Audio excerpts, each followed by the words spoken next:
अहो, तुम्हाला माहिती आहे का? भारतामध्ये आजही अशी शहरे आहेत, जी वाळूखाली, समुद्राखाली आणि नदीपात्रात लपलेली आहेत. इजिप्तपेक्षाही जुनी, रोमपेक्षाही प्राचीन ही आहेत भारताची हरवलेली शहरे. गुजरातच्या रन ऑफ कच्छमध्ये वसलेलं धोलावीरा हिंदू संस्कृतीचं एक अद्भुत शहर होतं.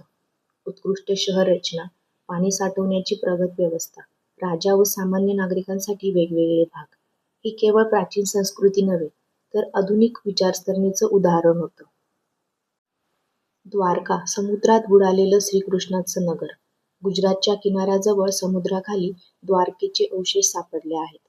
दगडी भिंती आणि रचना, प्राचीन नांगर व दरवाजे, महाभारतात उल्लेख.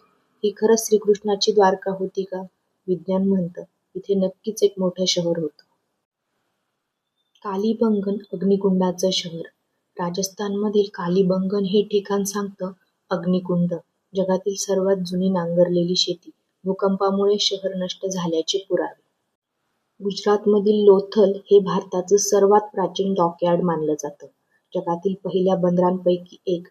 मेसोपोटेमियाशी व्यापार, मणी, शिक्के आणि नौकानयन साधन. भारत कधीच वेगळा नव्हता.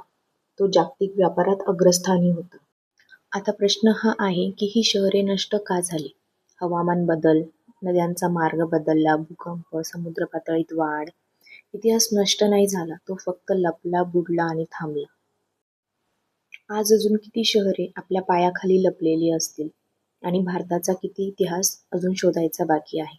इतिहास हरवत नाही, तो फक्त उघड होण्याची वाट पाहतो. भारताच्या अशाच माहितीपूर्ण व्हिडिओसाठी व्हिडिओला लाईक आणि चॅनलला सबस्क्राईब नक्की करा. थँक्यू.